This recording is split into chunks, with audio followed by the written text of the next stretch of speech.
ሰኔ 21 ቀን 1966 ዓመተ ምህረት ቦታው አዲስ አበባ የአራተኛ ክፍለ ጦር ጠቅላይ መምሪያ ግቢ። በወቅቱ በግቢው ውስጥ የተሰባሰቡት ወታደሮች ከጥቂት ቀናት በፊት በሻለቃ አጥናፉ አባተ አስተባባሪነት የተላከውን ጥሪ ተቀብለው ከመላው ሀገሪቱ የተወከሉ የበታች መኮንኖች ነበሩ። እነዚህ ወታደሮች በዚያች ዕለት በዚያ ታሪካዊ ግቢ ውስጥ ሲቀመጡ ተራ የጦር ክፍል ተወካዮች ብቻ አልነበሩም። ሳያውቁት የኢትዮጵያን የዘመናት ታሪክ አቅጣጫ የሚቀይር የ3000 ዘመናትን የዘውድ ስርዓት ጨርሶ የሚያወድም ታላቅ የለውጥ ማዕበል ያሰባሰባቸው ግፉዓን ነበሩ። ይህ ስብስብ የጦር ኃይሎች የክብር ዘበኛ፣ የብሔራዊ ጦርና የፖሊስ ሰራዊት አስተባባሪ ኮሚቴ የሚል ረጅም ስያሜ ተሰጠው። በኋላ ግን ዓለም በፍርሃትና በመራድ የሚጠራው አጭር ስሙ አወቀው፣ ደርግ። ያ የኃይለ ሥላሴን መንግስት ጠራርጎ ያስወገደውና ለ17 ዓመታት ሀገሪቱን እጅ ከትወርች አስሮ የመራው ስብስብ የተመሰረተው በ120 አባላት ነበር። በኋላ ላይ 109 ወታደሮች ሆኑ። የኢትዮጵያን ዕጣ ፋንታ በእጃቸው የጨበጡ 109 ሰዎች። ለመሆኑ እነዚያ በታሪክ አጋጣሚ የሀገሪቱን አስተዳደር ዕጣ ፈንታ ለመወሰን የደርግ መስራችና አባል የሆኑት 109 ሰዎች እነማን ነበሩ? ስልጣኑን ከተቆጣጠሩ በኋላ የህይወት መስመራቸው ወዴት ተጓዘ? ሀገሪቱንስ በምን መልክ አገለገሉ? ከመካከላቸውስ ስንቶቹ በህይወት ቀሩ? ስንቶቹስ በራሳቸው ጓዶች ተበሉ?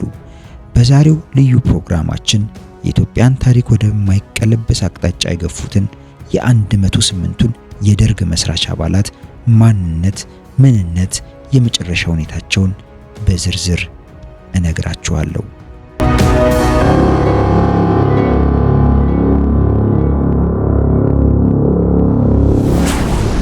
ታሪክ እንደሚነግረን እነዚህ 108 ሰዎች መጀመሪያ ላይ የተሰባሰቡት ሀገርን ለመምራት ወይም የዘውዱን ስርዓት ገልብጠው ስልጣን ለመጨበጥ አልነበረም። ጥያቄያቸው የወታደሩን መብት ማስከበር፣ ደሞዝ ማስጨመርና ማሻሻዎችን ማድረግ ነበር። ነገር ግን በሂደት የኃይል ሚዛኑ ተቀየረ። ያ የለኮሱት እሳት የራሳቸውን ህይወት ጭምር ጨምድዶ የሚይዝ ታላቅ ታሪካዊ ክስተት ሆነ። ከመጀመሪያው የደርግ አባል እንጀምር። ሻለቃ አጥናፉ አባተ አዲስ አበባ የሚገኘውን የአራተኛ ክፍለ ጦር ወክለው የደርግ አባል የሆኑት ሻለቃ አጥናፉ አባተ የተወለዱት በ1930ዎቹ መጨረሻ ጎጃም ብቸና ውስጥ ነው። በቀዳማዊ አፄ ኃይለ ሥላሴ ዩኒቨርሲቲ በማታው ክፍል የህዝብ አስተዳደርና የትምህርት ዘርፍ ተምረው በዲግሪ ተመርቀዋል። በውትድርናው ዘርፍ ከሆለታ ገነት ወታደራዊ ጦር ትምህርት ቤት ምሩቅ ናቸው። በደርጉ ምስረታ ላይ ዋናውን ሚና የተወጡ እንደሆኑ ይነገርላቸዋል። ደርጉን በምክትል ሊቀመንበርነት ለ3 ዓመታት አገልግለዋል። ህዳር 3 ቀን 1970 ዓ.ም ከደርጉ ጋር በፈጠሩት የሐሳብ ልዩነት ተወንጅለው ከስብሰባ መሃል በወታደሮች ተወስደው ተገድለዋል። ሻለቃ አስራት ደስታ ሻለቃ አስራት ደስታ ሆለታ ገነት ጦር ትምህርት ቤትን ወክለው በደርጉ መስራች ስብሰባ ላይ የተገኙት አስራት ደስታ የደርጉ ማስታወቂያ ኮሚቴ ሰብሳቢ ሆነው አገልግለዋል። ኮሚቴውን ሲቀላቀሉ የዲፕሎማ ምሩቅ ነበሩ። ጥር 26 ቀን 1969 ዓ.ም በኢህአፓ አባልነት ተጠርጥረው ቤተ መንግስት ግቢ ውስጥ ከተገደሉት 7 የደርጉ አባላት መካከል አንዱ ናቸው። ሻለቃ አበበ በላይነህ ሻለቃ አበበ በላይነህ በደርጉ ስብሰባ የተገኙት የክብር ዘበኛን ወክለው ነው። የደርግ ጽሕፈት ቤት ኃላፊ ሆነው ያገለገሉ ሲሆን ወደ ኢሉባቡር በመሄድ የክፍለ ሀገሩ ዋና አስተዳዳሪ ሆነው ሰርተዋል። በኋላም በአምባሳደርነት ተሹመው ወደ ኩባ ከተጓዙ በኋላ እዚያ እንዳሉ የመንግስት ለውጥ በማጋጠሙ ወደ ሀገር ቤት ሳይመለሱ ቀርተዋል። በውጭ ሀገር እንዳሉ በህመም ምክንያት ህይወታቸው አልፏል።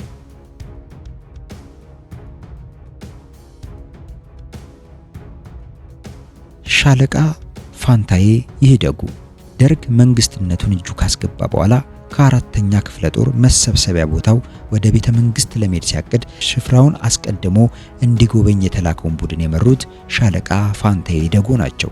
በመስራቹ ስብሰባ የተገኙት የምድር ጦር ማመላለሻን ወክለው ነበር። በደርጉ የመጀመሪያ ዓመታት ለጥቂት ጊዜ በትግራይ አገልግለዋል። እድሜያቸው ከገፋ የደርጉ አባላት አንዱ ነበሩ። በብሔራዊ ቤተ መንግስት ከነበረው የደርጉ ቢሮ ውስጥ እያገለገሉ ለረጅም ዓመታት ሰርተዋል። የሄድሪ ምስረታ የተከናወነበት ግዙፍ አዳራሽ ሲገነባ ተከታትለው ያሰሩት እርሳቸው ናቸው።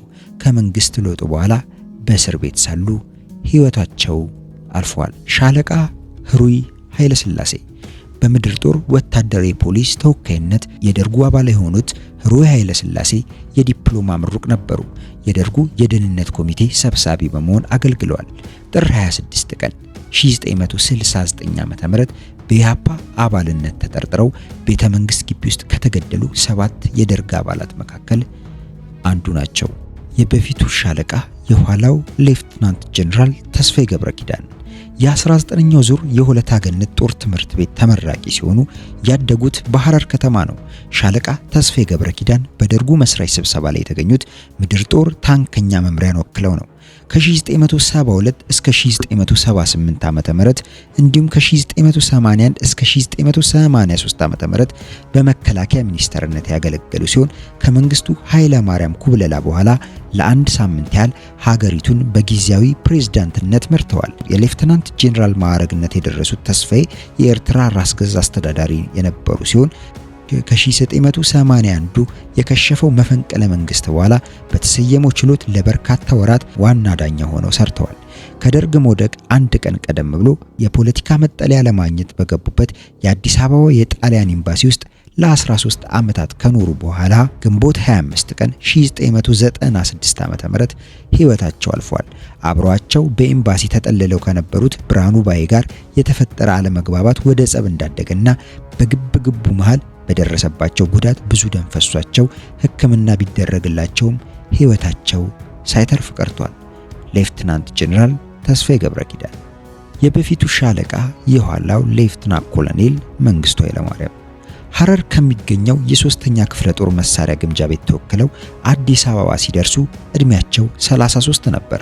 የሻለቃነት ማዕረግ ያገኙት በአሜሪካ የጦር ግምጃ ቤት ስልጠና ወስደው ከተመለሱ በኋላ ነው። ወደ ውትድርናው እንዲገቡ የገፋፏቸው አባቷቸው እንደሆነ ይነገራል። ግንቦት 1 ቀን 1933 ዓ.ም አዲስ አበባ ውስጥ የተወለዱት መንግስቱ በደርጉ መስራች ስብሰባዎች ላይ የሰጧቸው ድፍረትና ወኔ የተሞላባቸው አስተያየቶች በሌሎች አባላት አይን ውስጥ እንዲገቡ ለአመራርነት እንዲመረጡ እንዳደረጋቸው ይነገራል። እስከ ደርጉ ስብሰባ ድረስ ዕውቅና የነበራቸው ሰው አልነበሩም። የደርጉ ምክትል ሰብሳቢ ሆነው እስከ 1969 ድረስ ያገለገሉ ሲሆን የተፈሪ በንቲ መገደል ተከትሎ የሀገሪቱን ሊቀመንበርነት ሙሉ በሙሉ የተረከቡት ከጥር 26 ቀን 1969 ዓ.ም በኋላ ነው። ከዚህ አንስቶ ወደ ዚምባብዌ እስከ ተጓዙበት ግንቦት 13 ቀን 1983 ዓ.ም ድረስ ሀገሪቱን መርተዋል። በስልጣናቸው መጨረሻ የሌተናል ኮሎኔልነት ማዕረግ ላይ ደርሰው ነበር። ከደርግ መውደቅ በኋላ በአዲስ አበባ የተሰየመው ችሎት በሌሉበት የሞት ፍርድ በይኖባቸዋል። መንግስቱ በአሁኑ ወቅት በዚምባብዌ ሐራሬ ይኖራሉ። ሻለቃ ዘለቀ በየነ የምድር ጦር መድፈኛ መምሪያ ተወካይ በመሆን ደርጉን የተቀላቀሉት ዘለቀ በየነ በስብስቡ የመከላከያ ኮሚቴ አባል ነበሩ። በተለያዩ ጊዜያት በሐረርና ጎጃም ክፍለ ሀገሮች በአስተዳዳሪነትና በፓርቲ አንደኛ ጸሐፊነት አገልግለዋል። ከኢሰፓ ምስረታ በኋላ ወደ ጦር ክፍላቸው እንዲመለሱ ተደርገው በሰሜን ሸዋ የኮር አዛዥ ሆነው በተለያዩ የጦር ግንባሮች ላይ ተሰልፈዋል። ማዕረጋቸው ሜጀር ጀነራል ደርሷል። ኢህአዴግ ሀገሪቱን ሙሉ በሙሉ ሊቆጣጠር በተቃረበበት ሰሞን ወደ ኬንያ ገብተው እንደ ብዙዎቹ ጓዶቻቸው ለእስር ሳይዳረጉ ቀርተዋል። ሻለቃ አሰፋ መኮንን በአራተኛ ክፍለ ጦር ተወካይነት የደርጉ አባል ከሆኑ በኋላ አርሲ ውስጥ በኬሚሳርነት አገልግለዋል። ይሁንና የዲሲፕሊን ጥሰት ፈጽመዋል ተብለው በ1968 ዓ.ም ከደርጉ ተባረው ወደ ጦር ክፍላቸው ተመልሰዋል። በጦር ሰራዊት ውስጥ በአዛዥነት ኤርትራ ባሉ ግንባሮች ተሰልፈው ተዋግተዋል። አሁን የት እንዳሉ አይታወቅም። ሻምበል ሲሳይ ሀብቴ ከአየር የተወከለ የደርግ አባል ናቸው። ሻምበል ሲሳይ ሀብቴ በአርሲ አውራ ሁሮታ ከተማ ተወለዱ። በአዲስ አበባ ዩኒቨርሲቲ በኢንጂነሪንግ የመጀመሪያ ዲግሪ ያገኙ ሲሆን ወደ አሜሪካ ተጉዘውም ለ2 ዓመታት በመማር የማስተርስ ዲግሪ አግኝተዋል። በደርጉ የውጭ ጉዳይ ኮሚቴ ሆነው አገልግለዋል። ደርጉ ከሚከተለው ሐሳብ ጋር ልዩነት እንዳላቸው መናገር ከጀመሩ በኋላ ጥርስ ውስጥ እንደገቡ ይነገራል። ማዕረጋቸው ሻለቃ ከደረሰ በኋላ ብዙም ሳይቆይ መንግስት ለመገልበጥ ሲያሴሩ ተደርሶባቸዋል ተብለው በሐምሌ 1968 ዓ.ም ተገለዋል።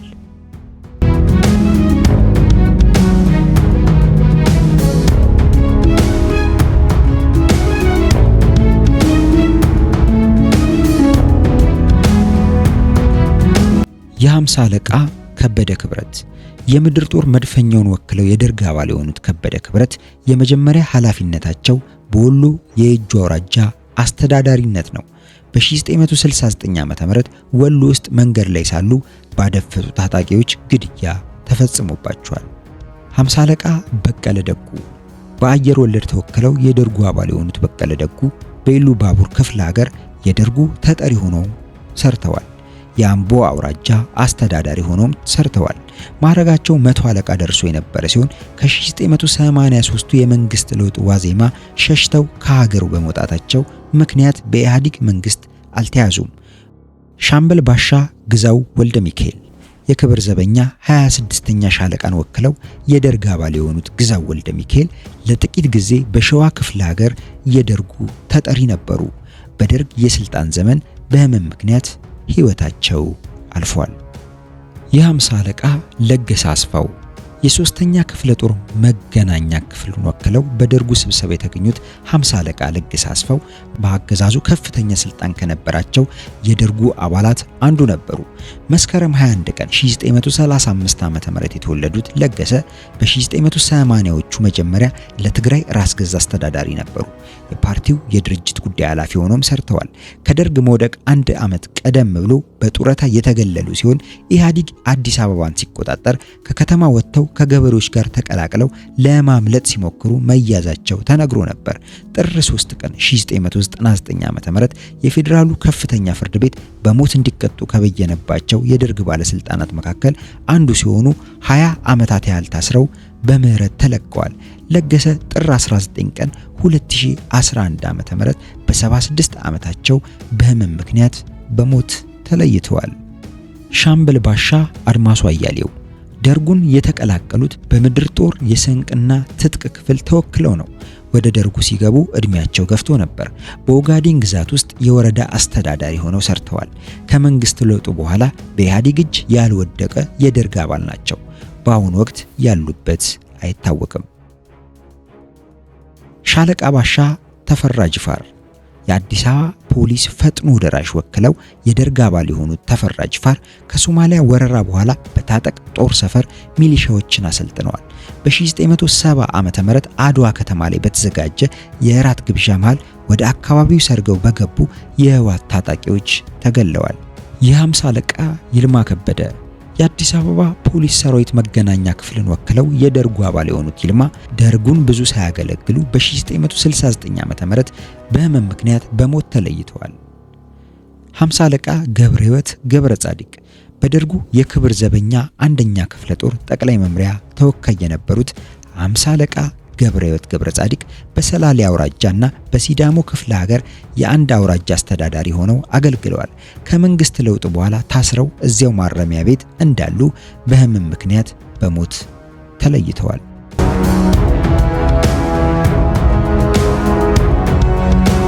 ሻምበል እንዳለ ተሰማ ሻምበል እንዳለ ተሰማ የምድር ጦር መሳሪያ ግምጃ ቤትን ወክለው በመስራቹ ስብሰባ ላይ የተገኙ ሲሆን በተለያዩ ኃላፊነቶች አገዛዙን አገልግለዋል። የደርጉ ማህበራዊ ኮሚቴ ሊቀመንበር የነበሩ ሲሆን በሀገር አቀፍ ደረጃ የተከናወነውን የምርት ዘመቻ የመሩት እርሳቸው ነበሩ። ከደርጉ መመስረት 13 ዓመት ቀደም ብሎ ለሰላም ማስከበር ወደ ኮንጎ ዘምተዋል። በጋሞ ጎፋ ክፍለ ሀገር የፓርቲ አንደኛ ጸሐፊነት፣ በሀገር ውስጥ አስተዳደር ሚኒስተርነት፣ በአዲስ አበባ ከተማ የፓርቲ አንደኛ ጸሐፊነት እንዲሁም በማዕከላዊ ፕላን መስሪያ ቤት በኃላፊነት አገልግለዋል። በደርጉ የቁጥጥር ኮሚሽን ሊቀመንበር ሆነውም ሰርተዋል። በ1970ዎቹ መጀመሪያ ወደ ቡልጋሪያ ተልከው ለ3 ዓመታት ተኩል በትምህርት ቆይተዋል። ከደርግ መውደቅ በኋላ በማረሚያ ቤት ለ20 ዓመታት ቆይተው ከተፈረደባቸው የሞት ቅጣት ምህረት ተደርጎላቸው ወጥተዋል። ሻለቃ ናደው ዘካሪያስ ደርግ የሚለውን መጠሪያ ለመጀመሪያ ጊዜ የተጠቀሙትና ያወጡት ሻለቃ ናደው እንደሆኑ ይነገራል። ደርግን የተቀላቀሉት የጦር ኃይሎች የማስታወቂያ ክፍልን ወክለው ነው።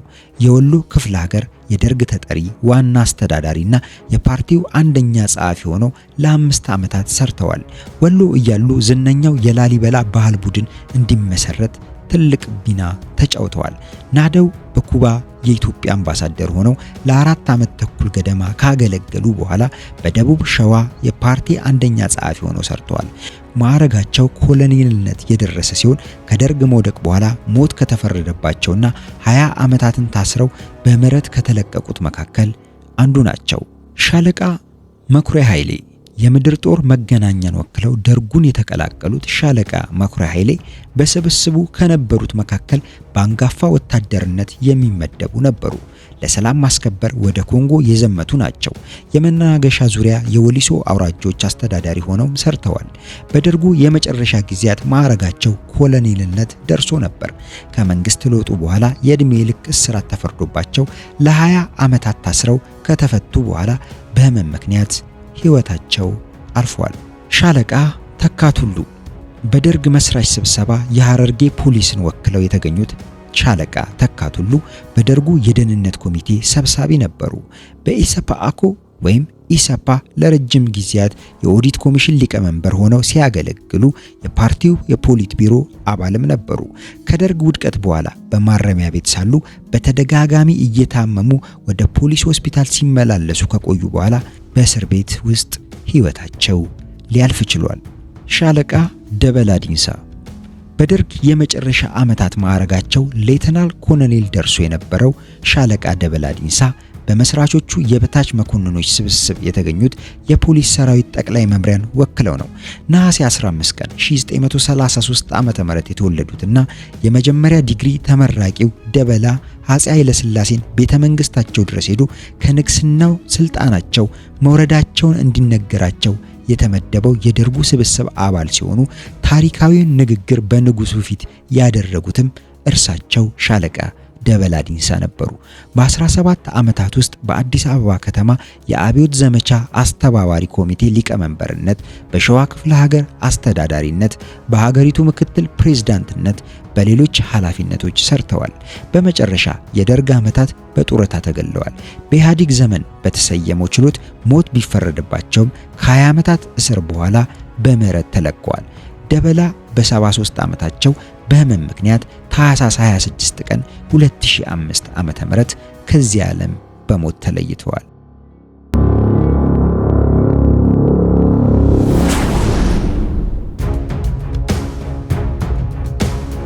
የ50 አለቃ ፍቅሬ ዘርጋባቸው ደርግን የተቀላቀሉት ከአየር ወለድ ተወክለው ነው።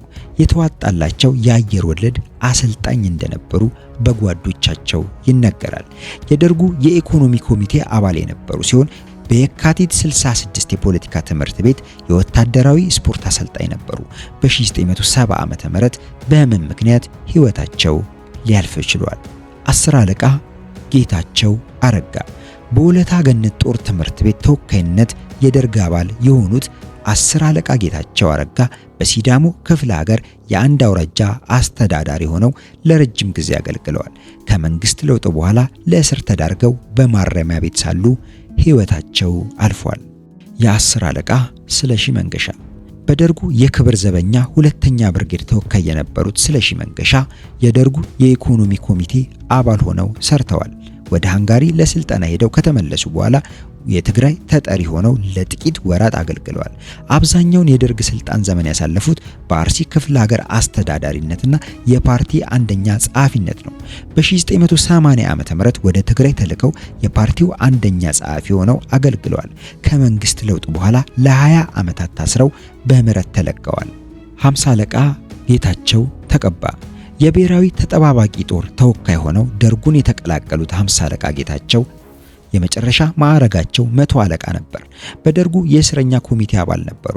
ደርግ ሲወድቅ በኢህአዴግ እጅ ካልወደቁት አባላት አንዱ ይሁኑ እንጂ ከለውጡ በኋላ የት እንደገቡ መረጃ ሊገኝ አልተቻለም። የ10 አለቃ ግርማ አድማሱ የምድር ጦር መሳሪያ ግምጃ ቤት ተወካይ ሆነው ወደ ደርጉ የገቡት ግርማ አድማሱ የአሰብ አውራጃ ተጠሪ ሆነው ሰርተዋል። የሀገር ውስጥ ንግድ መስሪያ ቤት ውስጥ በተጠሪነት አገልግለዋል። ኢሰፓኮ ሲቋቋም የድርጅት ጉዳይ ረዳት ኃላፊ የነበሩ ሲሆን ከመንግስት ለውጥ በኋላ በማረሚያ ቤት ለ20 ዓመታት ቆይተዋል። በአሁኑ ወቅት ከእስር ከወጡ በኋላ በተጓዙበት አሜሪካ እዛው ይኖራሉ። የ50 አለቃ ከበደ አበጋዝ የ50 አለቃ ከበደ አበጋዝ ከደርግ መሰባሰብ ወራት አስቀድሞ በነበሩት ሁለት ወታደሮች የለውጥ ንቅናቄዎች ውስጥ ተሳታፊ ነበሩ። የደርግ አባል የሆኑት የምድር ጦር ጠቅላይ መምሪያን ወክሏቸው ሲሆን በሀገር ውስጥ ንግድ መስሪያ ቤት በኃላፊነት ሲሰሩ ወሊሶና መተከል ውስጥ በአውራጃ አስተዳዳሪነት አገልግለዋል። ከመንግስት ለውጥ በኋላ ለበርካታ ዓመታት ታስረው ከተፈቱ በኋላ በህመም የተነሳ ህይወታቸው አልፏል። የ10 አለቃ ንጉሴ ነጋሳ የኤርትራ ፖሊስ ተወካይ ናቸው። ንጉሴ ነጋሳ ደርጉን ብዙ ሳያገለግሉ በ1969 ዓ.ም የአፋሮች ንቅናቄ በሰላም ለመፍታት በሚል ወደ ስፍራው የተጓዘውን የመንግስት ልዑካን መርተው ከሄዱ በኋላ መንገድ ላይ በደፈጣ ታጣቂዎች ጥቃት ተገለዋል። ሻምበል ሞገስ ወልደ ሚካኤል በደርጉ ስብሰባ የተገኙት የምድር ጦር ጠቅላይ መምሪያን ወክለው ነው። በስብስቡ የኢኮኖሚ ኮሚቴ ሊቀመንበር ሆኖም ሰርተዋል። ሞገስ ጥር 26 ቀን 1969 ዓ.ም በኢህአፓ አባልነት ተጠርጥረው ቤተ መንግስት ግቢ ውስጥ ከተገደሉት 7 የጦር መኮንኖች መካከል አንዱ ናቸው። 100 አለቃ አሸብር አማረ አዲስ አበባ ከሚገኘው የምድር ጦር ጥይት ፋብሪካ የተወከሉት አሸብር የደርጉ የመከላከያ ኮሚቴ አባል ነበሩ። በደርግ የመጀመሪያ ዓመታት ወቅት የደርግ ተጠሪ ሆነው ወደ ትግራይ የተላኩ ሲሆን ለረጅም ጊዜያት በእርዳታ ማስተባበሪያ ድርጅት ውስጥ ሰርተዋል። የዝዋይ አውራጃ አስተዳዳሪና የምስራቅ ሸዋ አውራጃ የፓርቲው አንደኛ ጸሐፊ ነበሩ። ከመንግስት ለውጡ በኋላ ለረጅም ዓመታት በእስር ቆይተው የተፈቱ ሲሆን በአሁኑ ጊዜ ከተማችን ውስጥ ይኖራሉ።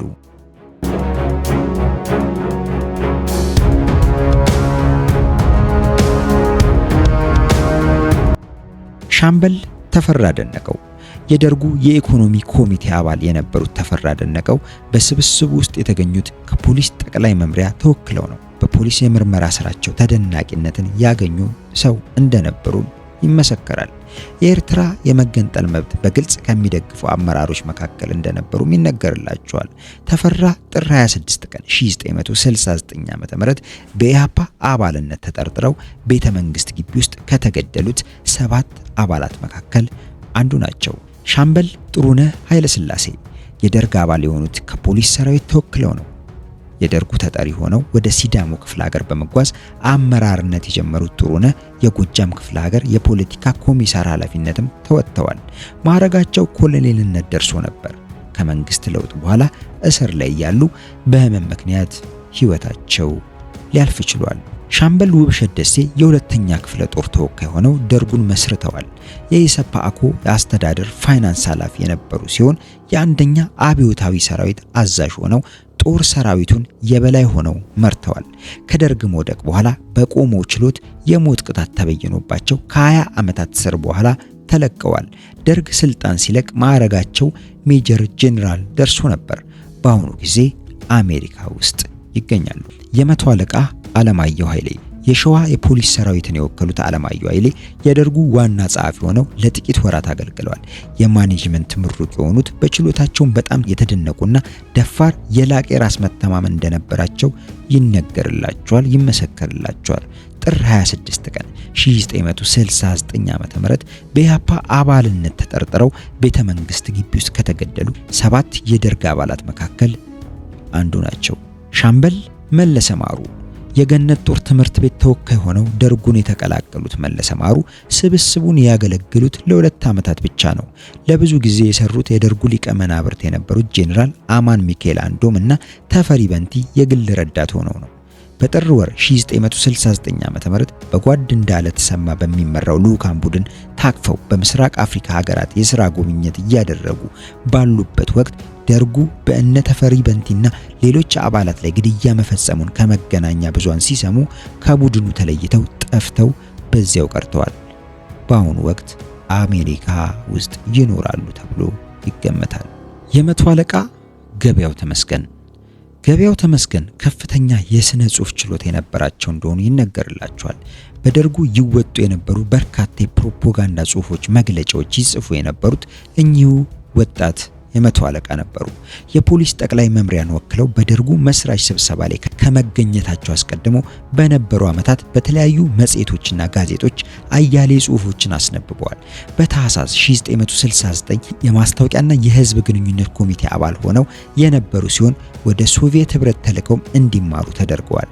የሊቀመንበር መንግስቱን አመራር በግልጽ በመቃወማቸው ጥርስ ተነክሶባቸው እንደነበር ሌሎች የደርግ አባላት ይናገራሉ። መቶ አለቃ ገበያው በ1969 አዲስ አበባ ውስጥ ባልታወቁ ሰዎች ተገድለው አስክሬናቸው መንገድ ላይ ተገኝቷል። ሻለቃ ባሻ ማን መክቶት ወንድማገኝ የጥይት ፋብሪካን ወክለው የደርጉ አባል የሆኑት ማን መክቶት ለጥቂት ወራት የደርጉ ተጠሪ ሆነው ወደ ትግራይ ከመሄዳቸው ውጪ አብዛኛውን የሥራ ጊዜያቸውን ያሳለፉት በሀገሪቱ የተለያዩ አካባቢዎች ውስጥ የሚገኙ የቤተ መንግስቶችን በማስተዳደርና በመከታተል ነው።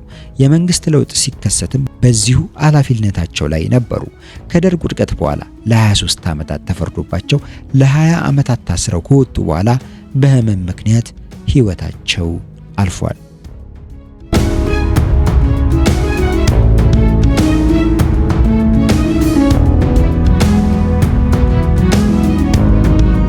የመቶ አለቃ ስለሺ በየነ የደርጉ አባል የሆኑት ከአየር ወለድ ተወክለው ነው። በደርጉ የመከላከያ ኮሚቴ አባል ሆነው ያገለገሉ ሲሆን ስብስቡ መከፋፈል ሲያጋጥመው ውሳኔዎችን ተቃውመው ጫካ መግባትን መርጠዋል። ደርግን ከድተው በትጥቅ ትግል ሊጥሉት ከሌላኛው አባል የመቶ አለቃ በእውቀቱ ካሳ ጋር ወደ ጎጃም ጫካዎች ቢገቡም ብዙም ሳይቆዩ በሐምሌ 1968 ዓ.ም በመንግስት ኃይሎች ተገድለዋል። ሻምበል ባሻ ኃይሌ ገበያው በእድሜ ከገፉ የደርግ አባላት አንዱ ናቸው። ምድር ጦር መድፈኛ መምሪያን ወክለው በስብስቡ የተገኙት ኃይሌ በደርግ የመጨረሻ ጊዜያት ማዕረጋቸው መቶ አለቃ ደርሶ ነበር። በኢሉባቡር በደሴና በጎንደር አውራጃ አስተዳዳሪ ሆነው ሰርተዋል። ከመንግስት ለውጥ በኋላ ለ20 ዓመታት ታስረው ከእስር ቤት ከወጡ በኋላ በህመም ምክንያት ሞተዋል። የመቶ አለቃ ተስፋዬ ተክሌ ከምድር ጦር አየር ክፍል ተወክለው የደርግ አባል የሆኑት ተስፋዬ ተክሌ በኢኮኖሚ ኮሚቴ አባል ሆነው ለጥቂት ጊዜ አገልግለዋል።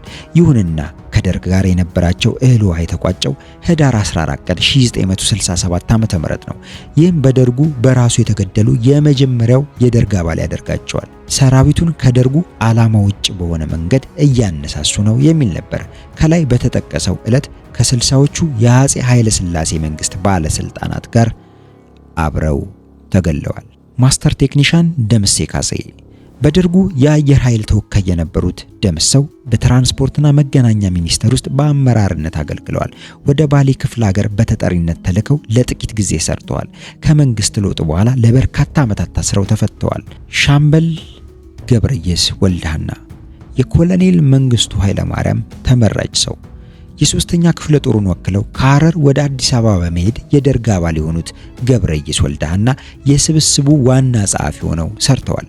የደርጉ ተጠሪ ሆነው ወደ አርሲ ቢመደቡም ለውጭ ትምህርት ወደ ሶቪየት ኅብረት በመላካቸው ወደ አርሲ ሳይሄዱ ቀርተዋል።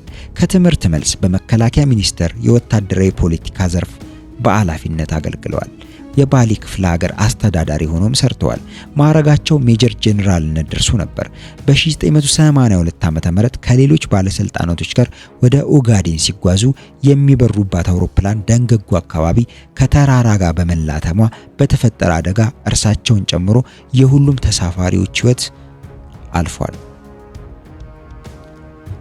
የ10 አለቃ ንጉሴ ዘውዴ ከሐረር ፖሊስ ተወክለው ደርጉን የተቀላቀሉት ንጉሴ ዘውዴ በስብስቡ ንቁ ተሳትፎ ያልነበራቸው ናቸው ይባላል። ገና በመጀመሪያዎቹ የደርግ ስልጣን ዓመታት አዲስ አበባ ውስጥ ባልታወቁ ሰዎች ተገድለዋል።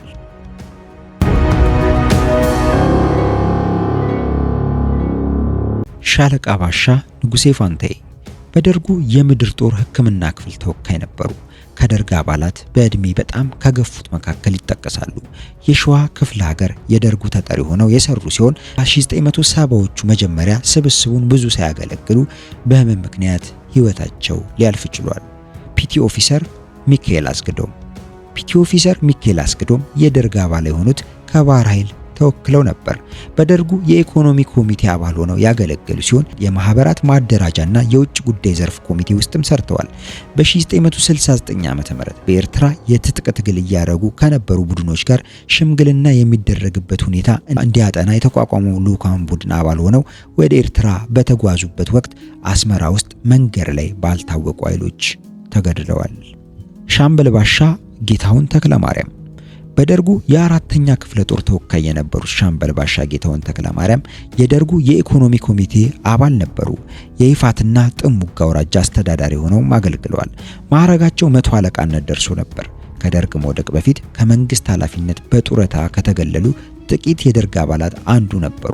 በዘመነ ኢህአዴግ ከታሰሩ በኋላ እዚያው እስር ቤት በህመም ምክንያት በሞት ተለይተዋል። መጋቢ አምሳ አለቃ ማሞ እጅጉ በደርጉ የአራተኛ ክፍለ ጦር የአራተኛ ብርጌድ ተወካይ የነበሩት መጋቢ አምሳ አለቃ ማሞ እጅጉ በምስረታው ወቅት ጉልህ ሚና የተጫወቱ ወታደር ናቸው ይባላል። ይሁንና በተናጋሪነታቸውና በኃይለኛ ባህሪያቸው ምክንያት ከደርግ አመራሮች ጋር አለመግባባት ውስጥ ይገቡ ነበር። በ1968 ዓ.ም ከደርጉ በዲሲፕሊን ጉድለት ከተባረሩ 7 አባላት መካከል አንዱም ሆኑ። በዚያው በደርግ ዘመን በግለሰብ ምክንያት በግለሰብ እጅ ተገድለዋል። ሻለቃ ባሻ ደምስ ያብተው በደርጉ የጦር ኃይሎች ጠቅላይ መምሪያ ወክለው በስብስቡ የተገኙ ሻለቃ ባሻ ደምስ ያብተው በእድሜ የገፉና ከደርጉ ምስረታ 13 ዓመታት በፊት ለሰላም ማስከበር ወደ ኮንጎ የሄዱ አንጋፋ ወታደር ነበሩ። መቶ አለቃነት ማዕረግ የደረሱት ደምስ ያብተው የደርግ የሥራ ጊዜያቸው ያሳለፉት በአዲስ አበባ ቤተ መንግስት አስተዳደር ውስጥ በማገልገል ነው። ከደርግ ስልጣን መያዝ ማግስት በየክፍላት ሀገራቱ በሚገኙ ቤተ መንግስቶች እየዞሩ ንብረት በማስቆጠርና በማረካከብ ትልቁን ኃላፊነት የተወጡ ናቸው። ከመንግስት ለውጥ በኋላ ለእስር ተዳርገው ማረሚያ ቤት እንዳሉ ህይወታቸው ሊያልፍ ችሏል። የ10 አለቃ ተፈሪ ወልደ መስቀል የደርግ አባል የሆኑት የምድር ጦር ማረፊያን ሰፈር ወክለው ነው። ይሁንና በደርግ ውስጥ ብዙ አላገለገሉም። በዲሲፕሊን ጉድለት ጥፋተኛ ተብለው ከስብስቡ ከተባረሩ በኋላ ወደ ጦር ክፍላቸው ተመልሰዋል። ከመንግስት ለውጥ በኋላ ለረጅም ዓመታት ታስረው ተፈተዋል። አሁን ያሉበት ሁኔታ አይታወቅም። ፒቲ ኦፊሰር ታምራት ፈረደ የባህር ኃይል ተወካይ ሆነው ደርግን የተቀላቀሉት ፒቲ ኦፊሰር ታምራት በደርጉ የማስታወቂያና የህዝብ ግንኙነት ኃላፊ ሆነው አገልግለዋል። ለመንግስቱ ኃይለ ማርያም የቅርብ ሰው እንደነበሩ ይነገርላቸዋል። ይሁንና በ1970ዎቹ መጀመሪያ በደርጉ በነበረው የውስጥ ሽኩቻ ተወንጅለው በቅጣት መልክ ከአመራርነት ተገለው ወደ ውጭ ሄደው እንዲማሩ ተደርገዋል። ከቡልጋሪያ ትምህርታቸውን ጨርሶ ሲመለሱ አገኘሁት ያሉት የዶክተሬት ዲግሪ በትምህርት ሚኒስቴር ተቀባይነት ባለማግኘቱና የሥራ ምደባ እንዳያገኙ ይህም ሆን ተብሎ የተፈጸመባቸው ደባ እንደሆነ እንደሚያምኑ ተጽፏል። በዚህና በሌሎች ብሶቶች በደረሰባቸው የመንፈስ ድቀት በ1970ዎቹ መጀመሪያ ራሳቸውን ከፎቅ ላይ ወርውረው ህይወታቸውን አጥፍተዋል።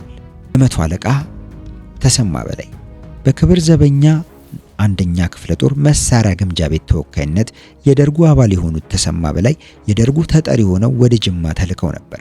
እዚያም በአካባቢው አስተዳዳሪነት ሰርተዋል። የወሎ ክፍለ ሀገር አስተዳዳሪ ሆነው አገልግለዋል። በሄደሪ የምዕራብ ሐረርጌ የኢሰፓ አንደኛ ጸሐፊ ተደርገውም ተሹመዋል። የደርግ መንግስት እንደወደቀ ለስራ በነበሩበት ድሬዳዋ በሚገኘው የጅቡቲ ቆንስላ ጽሕፈት ቤት እጅ ሰጥተው የፖለቲካ ጥገኝነት ጠይቀዋል። ጥያቄው ተቀባይነት በማግኘቱም ለ4 ዓመታት ያህል በቆንስሉ መኖሪያ ቤት ከኖሩ በኋላ በ1987 ዓ.ም ለኢህአዴግ መንግስት ተላልፈው በመሰጠታቸው ከታሰሩት ሌሎች ጓዶቻቸው ጋር ተቀላቅለው እስከ 2007 ዓ.ም ድረስ ለ20 ዓመታት ያህል ታስረው ተፈተዋል።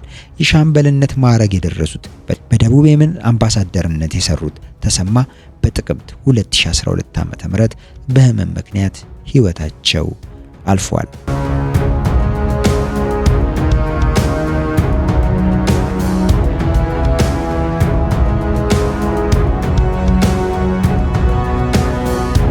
የመቶ አለቃ ፍቅረ ስላሴ ወግደረስ አስመራ የሚገኘው የአየር ኃይልን ወክለው በደርጉ ስብሰባ የተገኙት ፍቅረ ስላሴ የተወለዱት ሐምሌ 7 ቀን 1937 ዓ.ም በአዲስ አበባ ውስጥ ነው።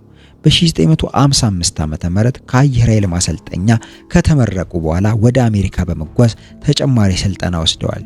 ደርግ ከስልጣን ከያዘ በኋላ አገዛዙን በተለያዩ የስልጣን እርከኖች ያገለገሉ ሲሆን በጡረታ እስከ ተገለሉበት ጥቅምት 1982 ዓ.ም ድረስ ለ2 ዓመታት በጠቅላይ ሚኒስተርነት አገልግለዋል። ደርግ ከስልጣን ሲወርድ የሻምበልነት ማዕረግ የነበራቸው ፍቅረ ስላሴ በኢህአዴግ የስልጣን ዘመን በምህረት እስከወጡበት ጊዜ ድረስ ለ20 ዓመታት በእስር ላይ ቆይተዋል። ታህሳስ 3 ቀን 2013 ዓ.ም በህመም ምክንያት በ75 ዓመታቸው አዲስ አበባ ውስጥ በሞት ተለይተዋል። የመቶ አለቃ አሊ ሙሳ የአራተኛ ክፍለ ጦር ወኪል የሆነው ወደ ደርጉ የገቡት አሊ ሙሳ ከዚያ በፊት ኮንጎ ድረስ የዘመቱ አንጋፋ ወታደር ነበሩ። በደርግ ተጠሪነት በባሌና ጋሞ ጎፋ ክፍላተ ሀገራት አገልግለዋል። የወሎ ክፍለ ሀገር ወታደራዊ ኮሚሳር የነበሩ ሲሆን ከክፍለ ሀገሩ የደቡብ ወሎ አውራጃ ዋና አስተዳዳሪ ሆኖም ሰርተዋል። በመጨረሻ የደርጉ የስልጣን ወራት በጡረታ ተገለው ከስራ ውጭ ነበሩ። በባሌ አስተዳዳሪነታቸው ወቅት በሻሻመኔ የኢሃፓ ደጋፊ ናቸው የተባሉ ወጣቶች ሲገደሉ እጃቸው ነበረበት ተብሎ በብዙዎች ሲወነጀሉ ይደመጣል። አሊ ሙሳ ኢህአዴግ አዲስ አበባ በገባበት ዋዜማ አዲስ አበባ ልደታ ቤተክርስቲያን አቅራቢያ ደሴ ሆቴል አካባቢ ህይወታቸውን አጥፍተዋል። የመቶ አለቃ መላኩ ተፈራ የእግዚአብሔር ታናሽ ወንድም የዛሬም ማርልኝ የነገን አልወልድም ተብሎ የተገጠመለት የመቶ አለቃ መላኩ ተፈራ የክብር ዘበኛ ሁለተኛ ብርጌድ ተወካይ ሆኖ የወታደሮችን ስብስብ የተቀላቀለው መላኩ በመጀመሪያዎቹ የደርግ የስልጣን ጊዜያት የደርጉ ተጠሪ ሆኖ ጎንደር ሄዷል። እዚያ የክፍለ ሀገሩ አስተዳዳሪና የኢሰፓኮ አንደኛ ጸሐፊ ሆነው አገልግለዋል። የኢሰፓ ቁጥጥር ኮሚሽን ምክትል ሊቀመንበርም ነበሩ። ከመንግስት ለውጥ በኋላ ለበርካታ ዓመታት በቆዩበት ጎንደር ሰራቸው በተባሉ የተለያዩ ጥፋቶች ተወንጅለው የተለየ ክስ ፋይል ተመስርቶባቸው ነበር። ኢህአዴግ አዲስ አበባን ሲቆጣጠር አምልጠው ጅቡቲ ቢገቡም ከጥቂት ወራት በኋላ ከዚያ ተይዘው ለእስር በቅተዋል። ከ20 ዓመታት በላይ ከታሰሩ በኋላ በምህረት የተለቀቁ ሲሆን በአሁኑ ጊዜ አዲስ አበባ ውስጥ ይኖራሉ ተብሎ ይገመታል። ሻምበል በላይ ቢተው የፈጥኖ ደራሽ ፖሊስ ተወካይ ሆነው ደርጉን የተቀላቀሉት በላይ የደርጉ የመከላከያ ኮሚቴ አባል ነበሩ። በ1969 የሶማሊያ ወረራ ወቅት በተመሰረተው የታጠቅ ጦር ሰፈር ውስጥ የሚሊሻ ጦር አሰልጥነው ወረራውን ለመመከት ወደ ምስራቅ ኢትዮጵያ ከዘመቱት መካከል ነበሩ። ከዚያም በአሰብ አውራጃ አስተዳዳሪነት እንዲሁም በትግራይ አርሲ የፖለቲካ ኮሚሳር ሆነው አገልግለዋል። በኮሎኔልነት ማዕረግ ላይ የደረሱት በላይ የሰሜን ወሎ አስተዳዳሪ በነበሩበት ወቅት ከመንግስት ለውጥ በፊት ከኃላፊነታቸው በጡረታ ተገለዋል። ከ1983 አንስቶ ለ20 ዓመታት ታስረው ከተፈቱ በኋላ በህመም ምክንያት ህይወታቸው አልፏል። የመቶ አለቃ በእውቀቱ ካሳ ለደርጉ በወከላቸው የክብር ዘበኛ 26ኛ ሻለቃ ሰራዊት ውስጥ አካዳሚ ኦፊሰር የነበሩት በእውቀቱ ካሳ በስብስቡ የውጭ ጉዳይ ኮሚቴ አባል ሆነው ሰርተዋል። ከደርጉ አባላት ጋር ግልጽ የሐሳብ ልዩነት እንደነበራቸውም ይነገራል። በዚህ ምክንያት ከሌላኛው የደርጉ አባል ከሆኑት መቶ አለቃ ስለሺ በየነ ጋር ወደ ጎጃም ጫካዎች በመሄድ ደርጉን ከድተው ሸፍተዋል። በእውቀቱ ደርግን በትጥቅ ትግል ለመጣል ታጣቂዎችን የማደራጀት እቅድ እንደነበራቸው ተነግሯል። ይሁንና ብዙ ሳይቆይ በሐምሌ 1968 ዓ.ም ደርጉ በወሰደው እርምጃ ተገድለዋል።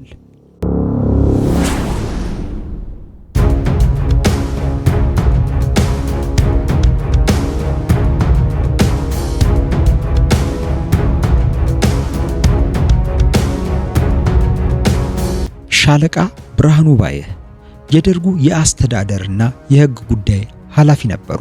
በውጭ ጉዳይ ሚኒስተርነት ለረጅም ጊዜ ያገለገሉት ብርሃኑ ባይ ከደርግ መውደቅ በኋላ በጣሊያን ኤምባሲ ተጠልለው በምህረት እስኪለቀቁ ድረስ ለ30 ዓመታት ለሚጠጋ ጊዜ እዚያው ቆይተዋል። የሰራተኛና ማህበራዊ ጉዳይ ሚኒስተር ሆነው አገልግለዋል። ደርግን የተቀላቀሉት አየር ኃይልን ወክለው ነው። በአሁኑ ጊዜ አዲስ አበባ ውስጥ ይኖራሉ። ሻለቃ ጌታቸው ሽበሺ የደርጉ የእስረኛ አስተዳደር ኮሚቴ ሊቀመንበር ሆነው ለጥቂት ጊዜ ሰርተዋል። በመስራች ስብሰባው የተገኙት የምድር ጦር ጠቅላይ መምሪያን ወክለው ነው። የደርግ ዘመቻ መምሪያ ኃላፊ እንዲሁም በደቡብ እዝ የ611ኛው ኮር ዋና አዛዥ ሆነው ሰርተዋል። ከደርጉ መውደቅ አንድ ዓመት በፊት በተሰጠ ውሳኔ ሀገሪቱ በ7 ወታደራዊ ቀጠናዎች ስትከፋፈል ሲዳሞ፣ ባሌና አርሲን የሚሸፍነውን የቀጠና 7 እንዲመሩ የተመረጡት ብርጋዴር ጄኔራልነት ማዕረግ ላይ የደረሱት ጌታቸው ሺበሺ ናቸው። በደርግ ውድቀት ዋዜማ በሐዋሳ በኩል አቋርጠው ወደ ኬንያ ለማምለጥ ሲሞክሩ ከወታደሮች ጋር በተፈጠረ ግርግር ሐይቅ ውስጥ ራሳቸውን አስምጠው ሞተዋል። ሻምበል ፍስሐ ደስታ በ1933 ዓ.ም በአድዋ ከተማ የተወለዱት ፍስሐ ደስታ ደርግን የተቀላቀሉት የክብር ዘበኛን ወክለው ነው። የሀገሪቱ ምክትል ፕሬዝዳንት ሆነው አገልግለዋል። በአዲስ አበባ ዩኒቨርሲቲና ሐረር ወታደራዊ አካዳሚ ተምረዋል። በደርግ የመጀመሪያ ዓመታት የደርጉ አስተዳደርና ሕግ ጉዳይ ኃላፊ ነበሩ። ወደ አሜሪካ በማቅናትም ወታደራዊ ስልጠናዎችን ወስደዋል። ከደርግ መንግስት መውደቅ በኋላ ለ20 ዓመታት በእስር የቆዩት ፍስሐ ማዕረጋቸው ሌተና ኮሎኔል ደርሶ ነበር። ከእስር ከተፈቱ በኋላ ቀሪ ሕይወታቸውን በአዲስ አበባ ኖረው ሚያዝያ 29 ቀን 2014 ዓ.ም በልብ ህመም ምክንያት በሞት ተለይተዋል። ሻምበል አዲስ ተድላ በ1969 የመከላከያ ጉዳይ ኃላፊ ተደርገው ተሹመዋል። ከዚያ ቀደም ብሎ የጦር አውሮፕላን አብራሪ ነበሩ። አዲስ ተድላ የማዕከላዊ ፕላን ሚኒስተር የበላይ የነበሩ ሲሆን ከከሸፈው የ1981 መፈንቅለ መንግስት ሙከራ በኋላ የሌፍትናንት ጄኔራልነት ማዕረግ ተሰጥቷቸው የጦር ኃይሎች ጠቅላይ ኤታማዦር ሹም ሆነው አገልግሏል። በ1983 ዓ.ም የደርግ መንግስት ሲወድቅ አዲስ አበባ ከሚገኘው የጣሊያን ኤምባሲ ጥገኝነት ከጠየቁት ባለስልጣናት አንዱ ሲሆኑ ምህረት ተደርጎላቸው እስከ ወጡበት ታህሳስ 2013 ዓ.ም ድረስ ለ30 ለሚጠጉ ዓመታት በኤምባሲው ቆይተዋል። በአሁኑ ጊዜ በአዲስ አበባ ይኖራሉ።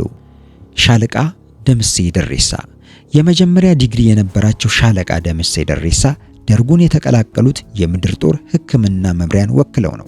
በደርጉ የመጀመሪያ ወራት የማህበራዊ ጉዳይ ኮሚቴ ሊቀመንበር ሆነው ሰርተዋል። ለጥቂት ጊዜያት በከተማ ልማት ቤቶች ሚኒስቴር መስሪያ ቤት ተመድበው ሰርተዋል።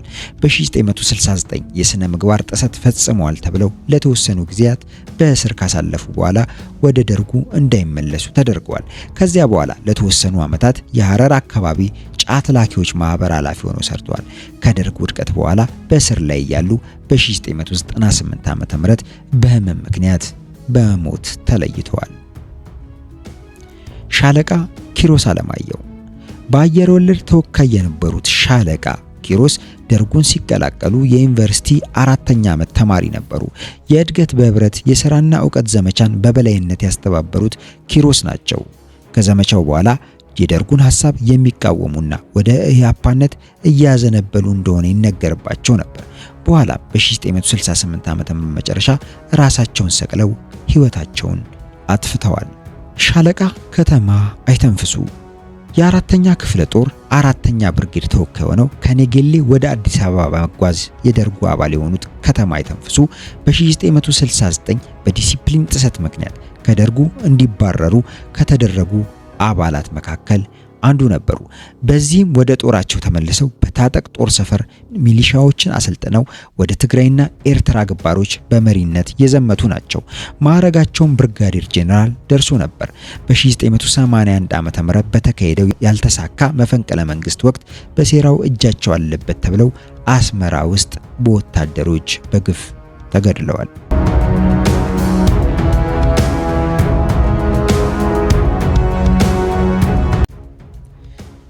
የ10 አለቃ አለማየሁ አየለ የምድር ጦር ስንቅና ትጥቅ ክፍልን ወክለው ወደ ደርጉ የገቡት አለማየሁ አየለ በስብስቡ ብዙም የነቃ ተሳትፎ እንዳልነበራቸው ይነገራል። በአሁኑ ወቅት የት እንዳሉ ምን እንደሰሩ መረጃ የለም። የ10 አለቃ መንግስቱ ገመቹ ከናዝሬት የምድር ጦር ታንከኛ መምሪያ ተወክለው ደርጉን የተቀላቀሉት መንግስቱ ገመቹ አብዛኛው የስልጣን ዘመናቸውን ያሳለፉት የሊቀመንበር መንግስቱ ኃይለማርያም የግል ረዳት ሆነው ነው። ማዕረጋቸው ሻምበል የደረሰው መንግስቱ ከደርግ መውደቅ በኋላ በ1984 ዓ.ም ማዕከላዊ ምርመራ ክፍል ታስረው ሳሉ በህመም ምክንያት ህይወታቸው አልፏል። የ10 አለቃ በጋሻው ጉርሜሳ በደርጉ የምድር ጦር መገናኛ መምሪያን የወከሉት በጋሻው ጉርሜሳ በመጀመሪያዎቹ የስልጣን ዓመታት በዲሲፕሊን ጥሰት ተከሰው ከደርጉ ተባረዋል። ከዚያ በኋላ ለረጅም ጊዜያት ያገለገሉት በህፃናት ማሳደጊያ ተቋም ኃላፊነት ነው። በአሁኑ ወቅት አዲስ አበባ ውስጥ ይኖራሉ ይባላል። የ10 አለቃ ንጉሴ ወልዴ ምድር ጦር መሐንዲስ መምሪያን ወክለው በደርጉ ስብሰባ የተገኙት ንጉሴ ወልዴ ከአብዮቱ ቀደም ብለው በኢትዮጵያ አየር መንገድ ውስጥ የበረራ ደህንነት ጥበቃ መኮንን ሆነው አገልግለዋል። የፖለቲካ ሳይንስ ትምህርት በቡልጋሪያ የተማሩት ንጉሴ በኤርትራና በትግራይ በተደረጉ ጦርነቶች ላይ ተሳትፈዋል። በተለያዩ የሀገሪቱ ክፍሎች በአውራጃ አስተዳዳሪነት ያገለገሉ ሲሆን በአዲስ አበባ ዙሪያ የኮተቤ አውራጃ ኢሰፓ ኮሚቴ አንደኛ ጸሐፊ በመሆን እስከ 1983 ዓ.ም ድረስ አገልግለዋል። በታጠቅ ጦር ሰፈርም ሚሊሻዎች አሰልጥነዋል። ከደርግ መውደቅ በኋላ ለ20 ዓመታት ያህል በእስር ቤት ያሳለፉት ንጉሴ ወልዴ ታህሳስ 25 ቀን 2014 ዓ.ም በህመም ምክንያት በ75 ዓመታቸው በሞት ተለይተዋል። የ10 አለቃ ኃይሉ በላይ የፖሊስ ጠቅላይ መምሪያን ወክለው የደርግ አባል የሆኑት ኃይሉ በላይ ጥር 26 ቀን 1969 ዓ.ም በኢህአፓ አባልነት ተጠርጥረው ቤተ መንግስት ግቢ ውስጥ ከተገደሉት 7 አባላት መካከል አንዱ ናቸው። የ10 አለቃ ዳምጠው ገረመው የደርግ አባል የሆኑት የምድር ጦር መድፈኛን ወክለው ነው። በመጀመሪያ የደርጉ ዓመታት በዲሲፕሊን ምክንያት ከተባረሩ 7 አባላት መካከል አንዱ ናቸው። ከስንብቱ በኋላ ወደ ጦር ክፍላቸው ተመልሰው በማገልገል ላይ ሳሉ በግል ጸብ ምክንያት በግለሰብ እጅ ተገደሉ። የ10 አለቃ ግርማ ቡርቃ የክብር ዘበኛ 3ኛ ብርጌድ ተወካዩ የ10 አለቃ ግርማ ቡርቃ የማህበራዊ ጉዳዮች ኮሚቴ አባል ነበሩ። የታጠቅ ጦር ሰፈር ሲመሰረት ሚሊሻዎችን ከማሰልጠን ባሻገር የወታደራዊ ፖለቲካ ኃላፊ በመሆን ግንባር ድረስ ዘምተው አዋክተዋል። ረዘም ያሉ ዓመታትን ያሳለፉት በጅማ አውራጃ አስተዳዳሪነት ነው። ከለውጡ በኋላ ለእስር በቅተው ማረሚያ ቤት ሳሉ ህይወታቸው ሊያልፍ ችሏል። የ50 አለቃ ደመቀ ባንጃው ጨፌ 3ኛ ክፍለ ጦር ማመላለሻን ወክለው የደርጉ አባል የሆኑት ደመቀ ባንጃው የኮሎኔል መንግስቱ የቅርብ ወዳጅ እንደነበሩ ይነገርላቸዋል። ለደርጉ ስብሰባ ከነበሩበት ሐረር ወደ አዲስ አበባ የመጡት ከመንግስቱ ኃይለ ማርያም ጋር ሲሆን ብዙ የሥራ ጊዜያቸውን ያሳለፉትም የሊቀመንበሩ የአጃቢ ክፍል የልዩ ጥበቃ ብርጌድ ሆነው ነው። መንግስቱ ኃይለ ማርያም ግንቦት 13 ቀን 1983 ዓ.ም ወደ ዚምባብዌ ሲኮበልሉ በአውሮፕላኑ ውስጥ አብረዋቸው እስከ ኬንያ ድረስ የተጓዙ ሲሆን የመንግስቱን የመጥፋት ውሳኔ ሲሰሙና እዚያው እንዲቀሩ በመንግስቱ ኃይለ ማርያም ሲጠየቁ አይ አልቀበልም፣ እኔ ስራዬን ጨርሻለሁ፣ እርሶ ደህና ይሁኑ፣ እኔ ወደ ሀገሬ ወደ ኢትዮጵያ እመለሳለሁ ብለው ወደ ኢትዮጵያ ተመልሰዋል። ጨፌ በሚለው ቅጽል ስማቸው የሚታወቁት ደመቀ ባንጃው በማረሚያ ቤት እያሉ በመጀመሪያዎቹ የ10 ዓመታት በህመም ምክንያት ህይወታቸው አልፏል።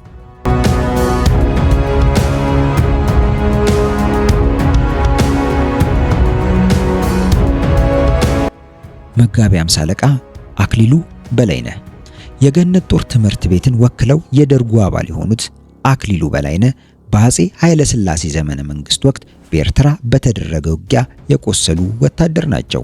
የገነት ጦር ትምህርት ቤት አስተማሪም ሆነው ሰርተዋል። ደርግ አባላቱን ተጠሪ አድርጎ ወደ ተለያዩ አካባቢዎች ሲልክ አክሊሉ የተላኩት ወደ ወሎ ክፍለ ሀገር ነበር። የመንግስት ለውጥ የመጣው የመቶ አለቃነት ማዕረግ ይዘው በደቡብ ጎንደር የአብናት አውራጃ አስተዳዳሪ ሆነው ሲያገለግሉ ነበር። ከረጅሙ የእስር ዘመን ቀድመው ከተፈቱ የደርግ አባላት አንዱ ሲሆኑ ከ2 ወራት በኋላ በሚኖሩበት ሁለታ ከተማ በህመም ምክንያት ህይወታቸው አልፏል። መጋቢ 50 አለቃ ጎሹ አለማየሁ የ4ኛ ክፍለ ጦር 17ኛ ሻለቃ ኮማንዶ ተወካይ ሆነው ደርጉን የተቀላቀሉት ጎሹ አለማየሁ በቤተ መንግስት ለረጅም ጊዜ አገልግለዋል። እድሜያቸው ከገፉ የደርግ አባላት መካከል ይጠቀሳሉ። ከደርግ መውደቅ በኋላ ለእስር ተዳርገው በማረሚያ ቤት ሳሉ ህይወታቸው አልፏል። ሻምበል ባሻ ተገኝ ወርቅ ተስፋ የምድር ጦር ታንከኛ መምሪያን ወክለው የደርግ አባል የሆኑት ሻምበል ባሻ ተገኝ ወርቅ ተስፋ በእድሜ የገፉ የስብስቡ አካል ነበሩ። ረጅም የስልጣን ጊዜያቸውን ያሳለፉት የቤተ መንግስቱ አስተዳደር ውስጥ ሆነው በማገልገል ላይ ነበር። ከደርግ መውደቅ በኋላ ለረጅም ጊዜ ታስረው ተፈተዋል። መቶ አለቃነት ማዕረግ የደረሱት ተገኝ ወርቅ በአሁኑ ወቅት አዲስ አበባ ውስጥ ይኖራሉ። ሻለቃ ባሻ ታምራት ፈዬ ደርጉ ሲመሰረት በእድሜ አንጋፋ ከነበሩ የስብስቡ አባላት አንዱ ነበሩ። ሻለቃ ባሻ ታምራት ፈዬ ወደ ኮንጎ በዘመተው የሰላም አስከባሪ ሰራዊት ውስጥ አባል ነበሩ። የደርግ አባል የሆኑት በምድር ጦር ጠቅላይ መምሪያ ተወክለው ነበር። የደርጉ የኢኮኖሚ ኮሚቴ አባል የነበሩ ሲሆን የደርግ ጽህፈት ቤት ኃላፊም ሆነው ሰርተዋል። እስከ መንግስት ለውጥ ድረስ የቆዩትም በዚሁ የጽህፈት ቤት ኃላፊነት ስራቸው ነበር። በመንግስት ለውጥ ወቅት ለረጅም ዓመታት ታስረው ከተፈቱ በኋላ በህመም ምክንያት ህይወታቸው አልፏል። የ10 አለቃ ገብረ ህይወት ገብረ እግዚአብሔር የኤርትራ ፈጥኖ ደራሽ ፖሊስን ወክለው ወደ ደርግ ከገቡ በኋላ ለጥቂት ጊዜ በተጠሪነት ተወክለው ወደ ትግራይ ተልከዋል። በኋላም ወደ ጎንደር በመሄድ ኃላፊነት ሰርተዋል። በወቅቱ ከኢሃፓ እንቅስቃሴ ጋር በተያያዘ በርካታ ወጣቶች እንዲገደሉ አስደርገዋል በሚል በብዙዎች ይወነጀላሉ። በተለይ በሰሜን ጎንደር በጣም የሚፈሩ የደርጉ አመራር እንደነበሩ ይነገራል። በ1970ዎቹ መጀመሪያ ጎንደር ውስጥ በሄሊኮፕተር አደጋ ህይወታቸውም ሊያልፍ ችሏል። የ50 አለቃ አበራ አጋ 50 አለቃ አበራ አጋ ከደርጉ መመስረት በፊት በነበሩ ተመሳሳይ የሰራዊቱ ንቅናቄዎች ውስጥ ንቁ ተሳታፊ ነበሩ። ተወክለው የገቡት ከአዲስ አበባ ፖሊስ ሰራዊት መገናኛ ክፍል ነው። የአምቦ አውራጃ እንዲሁም የሰሜን ሸዋ አስተዳዳሪ ሆነው አገልግለዋል። ደርግ ሲወድቅ ለእስር በቅተው በእድሜ ልክ እስር ፍርድ ቤት ተበይኖባቸው ነበር። ለ20 ዓመታት ታስረው በምህረት ከተለቀቁ በኋላ በህመም ምክንያት ህይወታቸው ሊያልፍ ችሏል። የ10 አለቃ ጸጋዬ ጥሩነህ ጸጋዬ ጥሩነህ የደርግ አባል የሆኑት ከሐረር ፖሊስ ሰራዊት ተወክለው ነው።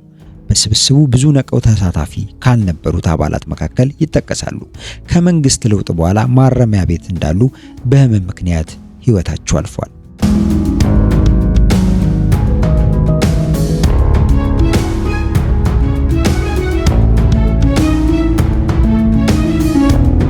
ወታደር አምባቸው አለሙ ከወኒ ፖሊስ ተወክለው የደርጉ አባል የሆኑት አምባቸው ብዙ የስልጣን ጊዜያቸውን ያሳለፉት በወሎ ክፍለ ሀገር ነው። የወሎ ክፍለ ሀገር የደርግ ተጠሪና የደቡብ ወሎ የሰፓ አንደኛ ጸሐፊ ሆነው አገልግለዋል። የማይጨው አውራጃ አስተዳዳሪም ነበሩ። በደርግ ውድቀት ዋዜማ ደሴ በኢህአዴግ ሰራዊት እጅ ስትገባ 100 አለቃ አምባቸው የራሳቸውን ህይወት አጥፍተዋል። ወታደር በጋሻው አታላይ የአራተኛ ክፍለ ጦር መገናኛ ክፍልን የወከሉት በጋሻው አታላይ የደርጉ የውጭ ጉዳይ ዘርፍ ኮሚቴ አባል የነበሩ ሲሆን ከኢሰፓኮ ምስረታ በኋላ የፓርቲው ድርጅት ጉዳይ ኃላፊ ሆነው ሰርተዋል። በከተማ ልማት መስሪያ ቤት የደርጉ ተጠሪ የነበሩ ሲሆን በተለያዩ ጊዜያት በጅማና በጎጃም ክፍላተ ሀገራት የፓርቲው አንደኛ ጸሐፊ ሆነው አገልግለዋል። የሰሜን ጎጃም አስተዳዳሪ ሆነው በባህር ዳር በነበሩበት ወቅት የደርግ በመውደቁ ሸሽተው ወደ ጅቡቲ ቢሄዱም በተመሳሳይ ሸሽተው እዚያ ከሄዱት ሌላው የደርግ አባል መላኩ ተፈራ ጋር ተይዘው ወደ ኢትዮጵያ ተመልሰዋል። ከ20 ዓመታት እስር በኋላ በምህረት ወጥተው በአሁኑ ጊዜ በአዲስ አበባ ውስጥ ይኖራሉ።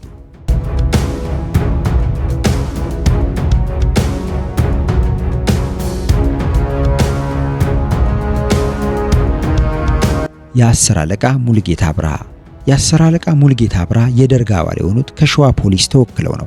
በ1969 በደበላ ዲንሳ እየተመራ ምስራቅ አፍሪካ ሀገራት የሥራ ጉዞ ባደረገው ልዑክ ውስጥ አባል የነበሩ ሲሆን ከጉዞው እንደተመለሱ ደርጉን ከድተው ወደ ጫካ ሸፍተዋል። በአንዳንድ አባላት ዘንድ በኢህአፓነት ይጠረጠሩ እንደነበርም ይነገራል። ከተሰወሩ በኋላ ብዙም ሳይቆዩ አዲስ አበባ አቅራቢያ ሱሉልታ አካባቢ ገጠር ውስጥ በገበሬዎች እንደተገደሉ ተወራ።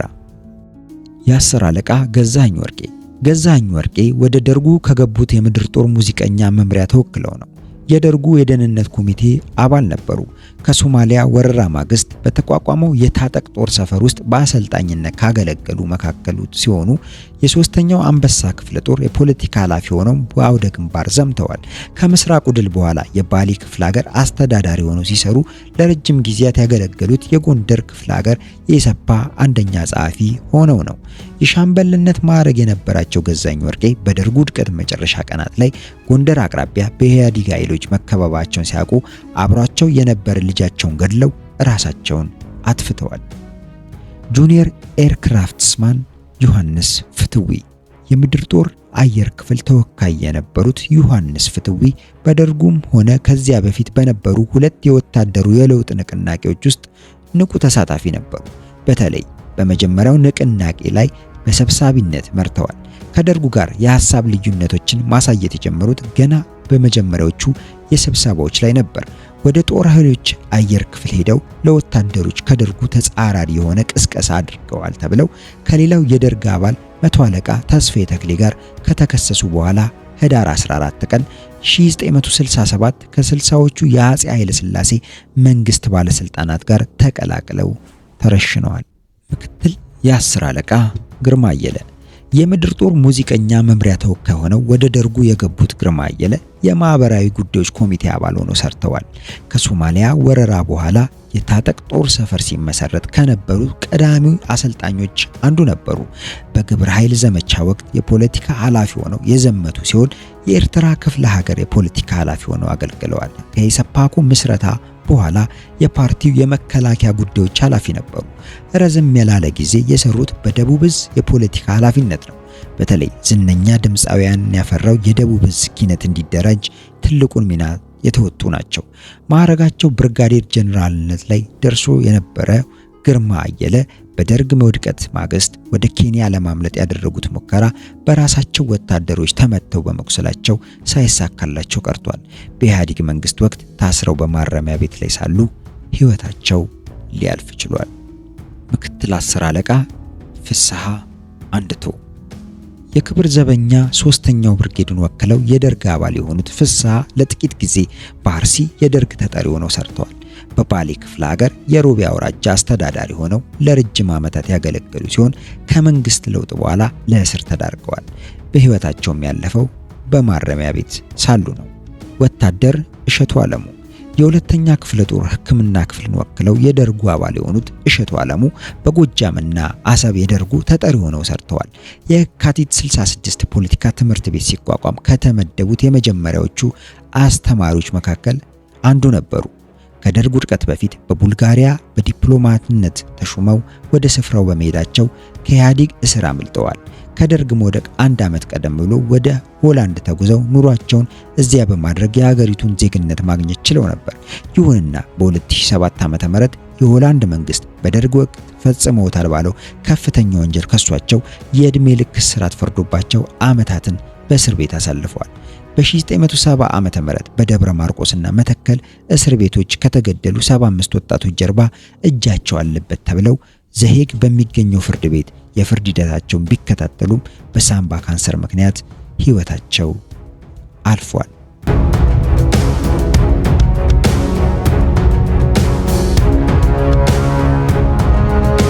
ወታደር አራጌ ይመር የአራተኛ ክፍለ ጦር 36ኛ ሻለቃ የአልጋ ወራሽ የክብር ዘብ ተወካይ ሆነው በደርጉ መስራች ስብሰባ የተሳተፉት አራጌ ከሶማሊያ ወረራ ማግስት በታጠቅ ጦር ሰፈር ሚሊሻዎችን አሰልጥነው እርሳቸውም ዘምተዋል። ከዚያም በሰሜን ወሎ የአንድ ወረዳ አስተዳዳሪ ሆነው ያገለገሉ ሲሆን ከመንግስት ለውጥ ቀደም ብለው በጡረታ ተገለው ነበር። በጡረታ ከተገለሉ በኋላ ፈታኝና አስከፊ ህይወት እንዳሳለፉና በአዲስ አበባ በጉልበት ሰራተኝነት ጭምር ይሰሩ እንደነበረ የሚያውቃቸው ይናገራሉ። በዘመነ ኢህአዴግ ለእስር በቅተው ከረጅም ዓመታት በኋላ ከማረሚያ ቤት ቢወጡም ብዙም ሳይቆዩ በህመም ምክንያት ህይወታቸው አልፏል።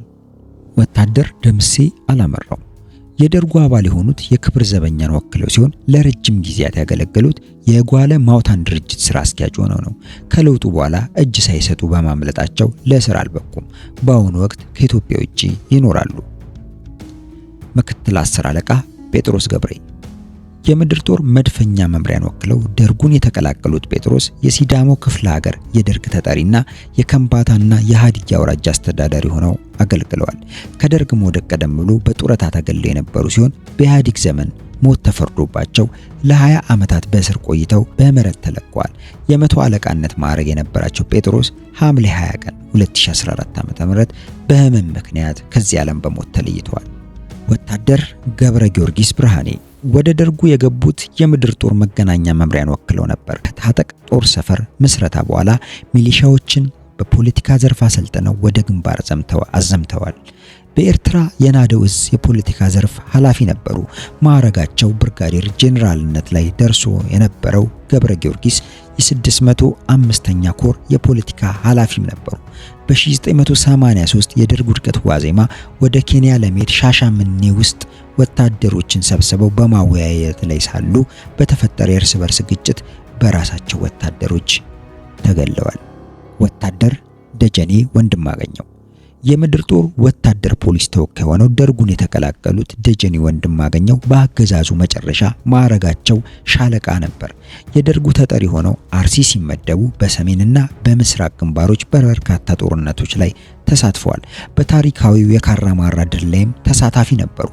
በሰሜን ኢትዮጵያ በግብረ ኃይልና የቀይ ኮከብ ዘመቻዎች ላይ የተሳተፉት ደጀኔ በከፋ ክፍለ ሀገር የህዝባዊ ሰራዊት አደራጅ ነበሩ። ከደርግ መውደቅ በኋላ ሞት ተፈርዶባቸው ለ20 ዓመታት ከታሰሩ በኋላ በመስከረም 2004 ዓ.ም በምህረት ተለቀዋል። በአሁኑ ወቅት አዲስ አበባ ውስጥ ይገኛሉ።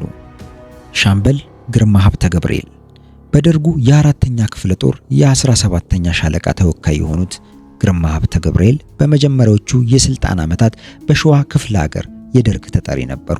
ረጅም የሥራ ጊዜያቸውን ያሳለፉት በሲዳሞ ክፍለ ሀገር አስተዳዳሪነት ነው። ደርግ ሲወድቅ እዚያ ክፍለ ሀገር ኃላፊነት ላይ ነበሩ። እስር ላይ ያሉ ህይወታቸው አልፏል። ሻምበል የማነ ተስፋ ሚካኤል የ4ኛ ክፍለ ጦር 26ኛ ሻለቃ ተወካይ የሆነው እና ወደ ደርጉ የገቡት የማነ ተስፋ ሚካኤል በኢኮኖሚ ኮሚቴ አባልነት ለጥቂት ጊዜ ሰርተዋል። በ1968 ዓ.ም ደርግን ከርተው የትውልድ አካባቢያቸውን ወደ ሆነው ኤርትራ በመጓዝ የሻዕቢያ አማጽያንን ተቀላቅለዋል። ከዚያ በኋላ ስላሉበት ሁኔታ መረጃ አልተገኘም። በ1982 የምጽዋ ጦርነት ወቅት የተማረኩት የመንግስት አመራሮች የማንን ከሻዕቢያ ሰራዊት ጋር ሆነው እንዳገኟቸው ተናግረው ነበር። ይሁን እንጂ መረጃው ተጨባጭነት አልነበረውም። ትና ኮማንደር የኋላሸት ግርማ ባህር ኃይሉን ወክለው ከአስመራ ወደ አዲስ አበባ በመሄድ ደርጉን የተቀላቀሉት የኋላሸት በስብስቡ የመከላከያ ኮሚቴ አባል ነበሩ። የአዲስ አበባ ኢሰፓ አንደኛ ጸሐፊ፣ የቡናና ሻይ ልማት ሚኒስተር እንዲሁም ካልተሳካው የ1981 መፈንቅለ መንግስት በኋላ የባህር ኃይል አዛዥ ሆነው ሰርተዋል። ኢህአዴግ አዲስ አበባን ለመቆጣጠር ሲቃረብ ሀገር ጥለው በመውጣት ወደ እንግሊዝ ገብተው ነበር። በኋላም ወደ አሜሪካ ተጉዘው እዚያ ከኖሩ በኋላ በህመም ምክንያት ህይወታቸው ሊያልፍ ችሏል። ሻምበል ካሳ ያረጋው በደርጉ መስራች ስብሰባ ወህኒ ፖሊስን የወከሉት ካሳ ያረጋው የኤርትራ ክፍለ ሀገር አስተዳዳሪ ሆነው አገልግለዋል። የኢህዴሪ መንግስት ምክር ቤት አባል ነበሩ። በሸዋ የደርጉ ተጠሪ ሆነው ሲሰሩ የጎጃም ክፍለ ሀገርን አስተዳድረዋል። በሐረርም የፓርቲው አንደኛ ጸሐፊ ሆነው አገልግለዋል። ማዕረጋቸው ሻለቃ የደረሰው ካሴ ከደርግ መውደቅ በኋላ በተሰየመው ችሎት ሞት ተፈርዶባቸው ለዓመታት ታስረው ከተፈቱ በኋላ በ2005 ዓ.ም በህመም ምክንያት በሞት ተለይተዋል።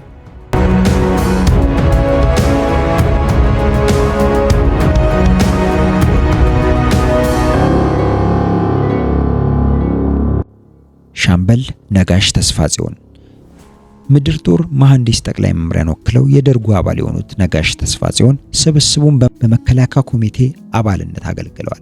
የተለያዩ የውጭ ሀገራት ሬዲዮ ጣቢያዎችን መረጃዎችን እያደመጡ እንዲሁም የውጭ ሀገራት መጽሔቶችን እያነበቡ በደርጉ ስብሰባ ወቅት ለአባላት ሪፖርት ያቀርቡ ነበር። በነሐሴ 1969 ዓ.ም ለስራ ወደ ጀርመን ከሄዱ በኋላ ደርጉን ከርተው ወደ ኤርትራ በመጓዝ የህዝባዊ ግንባር ሐርነት ኤርትራን ተቀላቅለዋል። እዚያም በተለያዩ ወታደራዊ እርከኖች በማሳለፍ ብርጋዴር ጀነራል ማዕረግ ላይ ደርሰዋል።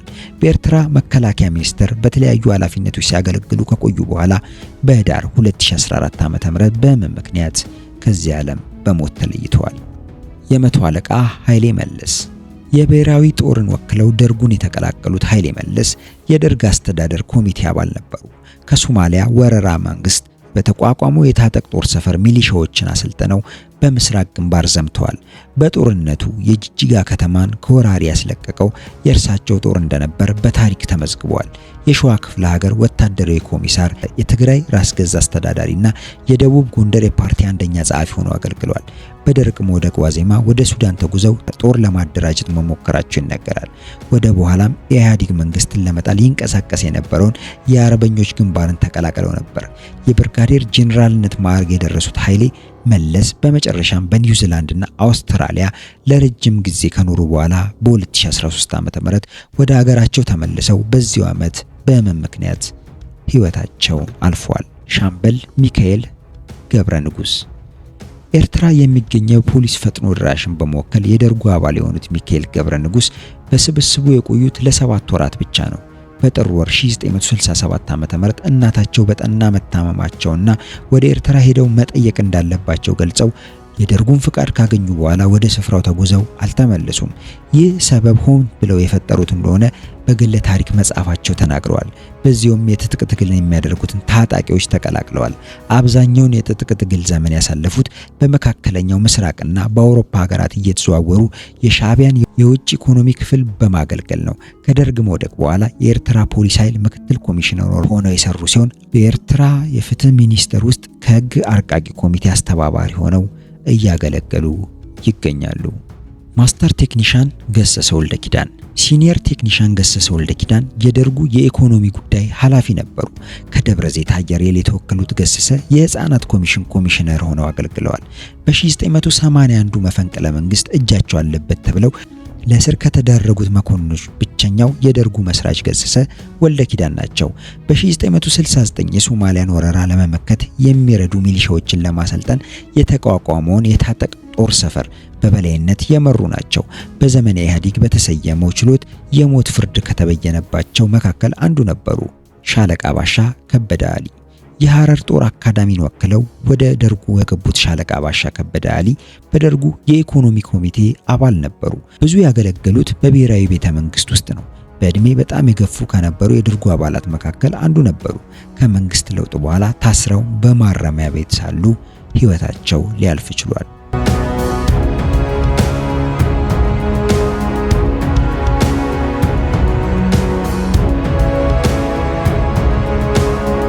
ሃምሳ አለቃ ንጉሴ ፈንታ በደርጉ የሶስተኛ ክፍለ ጦር የሙዚቀኛ ክፍል ተወካይ የነበሩት ንጉሴ አብዛኛ ስራ ጊዜያቸውን ያሳለፉት ገና በመጀመሪያዎቹ ዓመታት ተመድበው በሄዱበት ወለጋ ነው። የወለጋ ክፍለ ሀገር አስተዳዳሪና የፓርቲው አንደኛ ጸሐፊ ሆነው እስከ መንግስት ለውጥ ድረስ አገልግለዋል። ከደርግ መውደቀት በኋላ በእስር ላይ ያሉ በልብ ህመም ምክንያት ህይወታቸው አልፏል።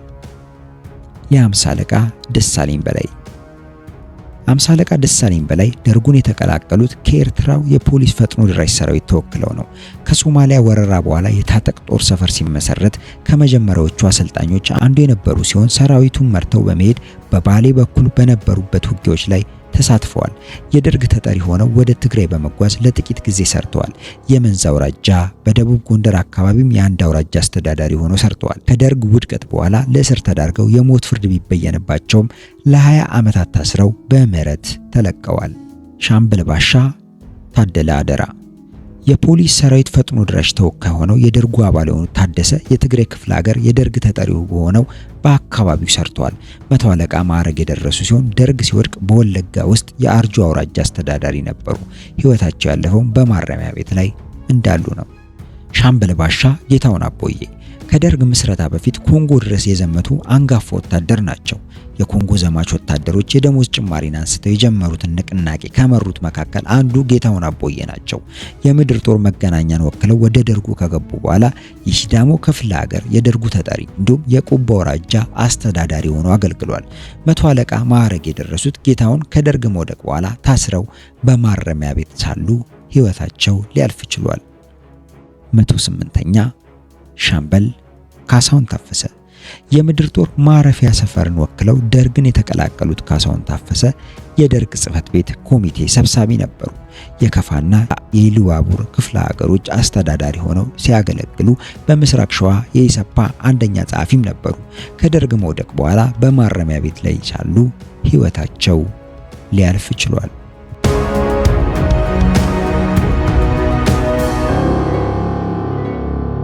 ከአራት አስርት ዓመታት በላይ የቆየውን የአፄ ኃይለ ሥላሴ መንግስት ስልጣን አደጋ ላይ መውደቅ የጀመረው በ1966 ዓመተ ምህረት አጋማሽ ከተለያዩ የህብረተሰብ ክፍሎች የተቃውሞዎችን እየበረከቱ በሄዱበት ጊዜ ነበር። በተለይ ከየካቲት ወር በኋላ በወታደሩ አካባቢ የተነሱ ጥያቄዎች አገዛዙን እየተፈታተኑ ነበሩ።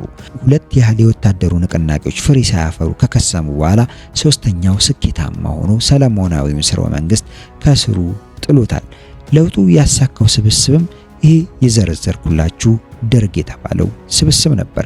የአራተኛ ክፍለ ጦር ወታደሮች በሻለቃ አጥናፉ አባተ አስተባባሪነት ያቋቋሙት ኮሚቴ በመላ ሀገሪቱ ከሚገኙ የጦር ክፍሎች የተወከሉ የበታች መኮንኖችን እንዲሰባሰቡ ጥሪ አድርጎ ነበር። ይህን ተከትሎም ሰኔ 21 ቀን 1966 ዓ.ም በአዲስ አበባ 4ኛ ክፍለ ጦር ጠቅላይ መምሪያ ግቢ ውስጥ ተወካዮቹ የመጀመሪያ ስብሰባቸውን አደረጉ።